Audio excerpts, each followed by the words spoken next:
Halo, assalamualaikum. Itel P55 5G ini secara fakta adalah smartphone 5G termurah di Indonesia yang bawa spek cukup kekinian.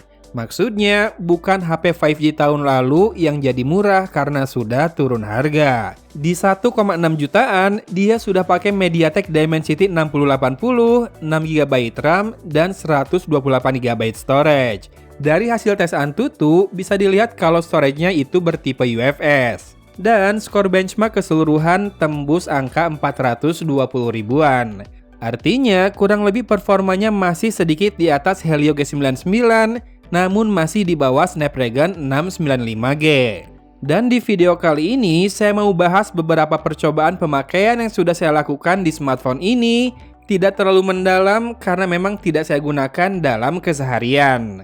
Pertama, untuk audio, loudspeakernya bisa dipastikan mono ya. Outputnya cukup lancang, usable buat nonton YouTube, namun jelas belum masuk ke taraf enjoyable secara kualitas.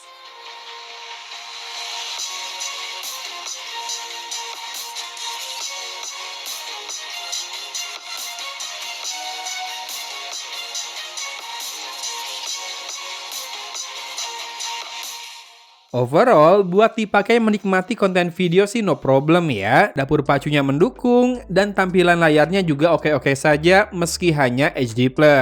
Kedua, performanya dalam gaming tidak menemui kendala berarti bagi saya kecuali di sentuhan layarnya.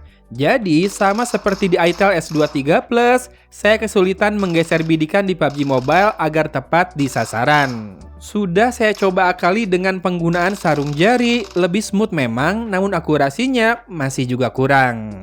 FYI, saya tidak sampai melepas anti gores bawaannya ya. Jadi, kalau buat saya, ini belum bisa diandalkan buat game yang fast pace kayak FPS atau Royal Battle. Yang cukup mencengangkan justru adalah performa kameranya buat foto. Kalau buat video sih biasa aja, malah audionya terbilang kurang banget. Tapi kalau buat foto tadi itu depth-nya gokil ya. Bokehnya dapet, warnanya hidup, detail tajam, dan fokusnya juga apik.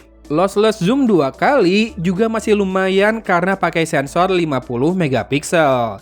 Portrait pun rapi depan belakang. Sedikit catatan buat kamera selfie, ketajamannya tidak istimewa karena masih 8 megapiksel saja. Tapi kontur, detail, dan tone warna ini bisa dibilang mantap jiwa. Saya juga suka menggenggam bodinya yang tipis, namun tidak dengan hardcase bawaan yang diberikan. Rasanya lebih baik kalau diberi softcase bening tipis saja. Iya, overall looks-nya juga oke, meski tidak distintif. Dan buat level harga 1,6 jutaan, ini udah kelihatan kece pisan ya. Pun notch berbentuk huruf V di layarnya juga bisa dimaklumi. Untuk UX memang masih banyak PR, dan ini adalah salah satu alasan kenapa saya nggak pakai dalam keseharian. Namun, saya rasa informasi lainnya yang saya sampaikan di video ini penting buat di-share ke teman-teman semua. Siapa tahu ada yang baru terkumpul dananya sekarang dan berencana meminangnya saat ini. Perhatikan saja catatan saya soal respon layarnya jika kamu hendak menggunakannya untuk gaming. Karena bagi saya itu cukup memberatkan sih. Sisanya jelas masih istimewa ya apa yang Itel hadirkan dari sisi spesifikasi versus harganya. Apalagi naga-naganya hati netizen udah terbeli oleh strategi Itel ini. Jadi monggo, keputusan ada di tangan masing-masing ya. Paparan singkat saya selesai di sini. Oke sip, dari kota Cimahi, Agon pamit undur diri. Wassalamualaikum warahmatullahi wabarakatuh.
Video 2K direkam indoor depan jendela, jadi cahayanya bagus. Saya geser-geser di atas sofa, si kameranya jadi nggak goyang banget. Nggak pakai HDR ya, cuma saya mau nunjukin aja depth, kemudian fokusnya jauh, dekat. Oh, dia malah mendeteksi ada anak kecil yang bergerak-gerak di sana. Oh, tuh meteringnya juga kunci ke dia. Bukan ke Yoshi. Yoshi dong. Oke. Fokusnya lumayan cepat ya. Yang ini Full HD, mudah-mudahan lebih bagus lagi. Fokus jauh dulu. Ada jari saya. Fokus dekat. Nah, baru dapat fokusnya. Kemudian, nggak bisa zoom 2 kali kalau udah ngerekam video ya. Tapi sebelum merekam bisa zoom 2 kali, yang mana digital, jadi nggak penting juga. Untuk kamera depan, kalau di depan jendela, ini udah kayak dapat softbox natural ya. Jadi bagus banget untuk pencahayaannya, soft juga, dan ya hasilnya juga bagus ya. Walaupun mungkin masalah resolusi, kamera depannya nggak setinggi kamera depan smartphone lain, tapi lumayan lah ya segini. Silakan disimak audionya sambil digerak-gerakin dikit. Ya, barusan 2K, sedikit bandingin aja kalau dengan Full HD ya. Yang Full HD mungkin nggak bisa di crop biar penuh di video saya, tapi disimak aja stabilisasi, frame rate, metering, dan lain-lainnya. Harusnya sih di Full HD itu yang paling optimal ya, karena kan resolusinya nggak setinggi 2K.